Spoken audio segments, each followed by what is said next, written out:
Welcome to our YouTube channel, Tuition Home Coaching Center. Please subscribe to our channel to get more videos like this. আসসালামু Thank আলাইকুম you all. প্রিয় শিক্ষার্থীরা কেমন আছো? আশা করি সবাই ভালো আছো।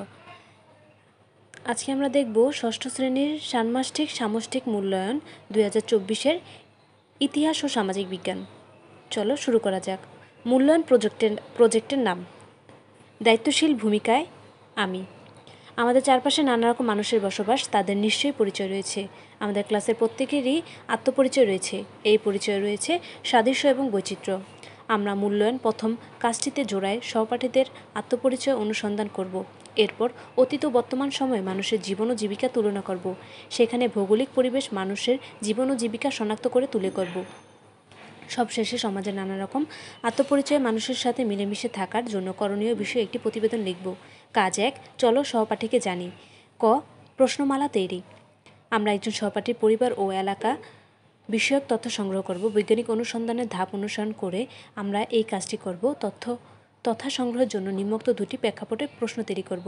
ভৌগোলিক প্রেক্ষাপট, আমরা সহপাঠী পরিবার ও এলাকায় যে ভূপ্রাকৃতিক বৈশিষ্ট্য অবস্থিত তা বিবেচনা ও আত্মপরিচয়। সামাজিক ও সাংস্কৃতিক প্রেক্ষাপট, আমার সহপাঠী পরিবারের মানুষের ভাষা, সংস্কৃতি, পোশাক, রীতিনীতি, পেশা ইত্যাদি।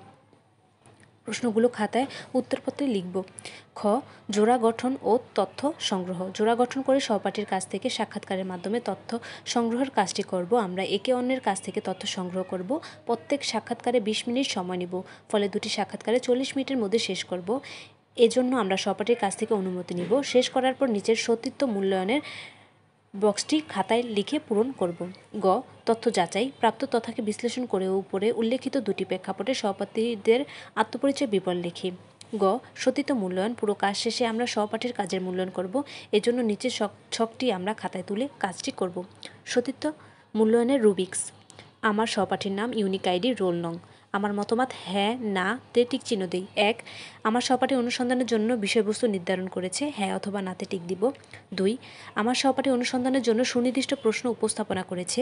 3, আমার সহপাঠীর প্রশ্ন থেকে মূল বিষয়গুলো খুঁজে বের করেছে। 4, আমার সহপাঠী তথ্যের উৎস নির্ধারণ করেছে। 5, আমার সহপাঠীর তথ্য সংগ্রহের জন্য প্রশ্নমালা তৈরি করেছে। 6, আমার সহপাঠী সাক্ষাৎকার গ্রহণের জন্য সহপাঠী আমার কাছ থেকে অনুমতি নিয়েছে।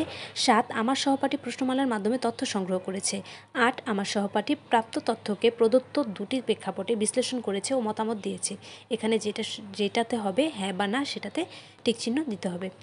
তারপর হচ্ছে কাজ 2, অতীত ও বর্তমানের সামাজিক অবস্থা। ক, অতীত ও বর্তমানে মানুষের জীবন ও জীবিকা। আমরা ষষ্ঠ শ্রেণীর পাঠ্য বইয়ে বাংলা অঞ্চলের ইতিহাস ভূপ্রাকৃতিক প্রভাব নামক শিখন অভিজ্ঞতার মানুষ আর ভূপ্রাকৃতিক সম্পর্কে ইতিহাস অংশ ও বাংলা অঞ্চলের ভূপ্রাকৃতিক কেমন অংশ থেকে অতীতের ভৌগোলিক পরিবেশ ও মানুষের জীবন ও জীবিকা বিষয়ক তথ্য সংগ্রহ করব। সেই সাথে আমরা ইতিমধ্যে সহপাঠীকে প্রশ্ন করে যে তথ্য পেয়েছি তার ভিত্তিতে নিচের ছকটি খাতায় লিখে পূরণ করব। লক্ষ্য করা যেন অতীত ও বর্তমান মানুষের জীবন ও জীবিকায় তুলনা করা ছক এ ব্যাখ্যা করা লিখি। ছক এ, অতীত ও বর্তমান মানুষের জীবন ও জীবিকা। অতীতে বাংলা অঞ্চলের জীবন ও জীবিকা, বর্তমানে আমার সহপাঠীর এলাকায় মানুষের জীবন ও জীবিকা।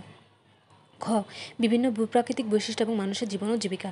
ভূপ্রাকৃতিক বৈশিষ্ট্য মানুষের জীবন ও জীবিকায় প্রভাব ফেলে থাকে। যেমন কোনো এলাকায় নদী থাকলে সেখানে জেলেদের বসবাস থাকবে।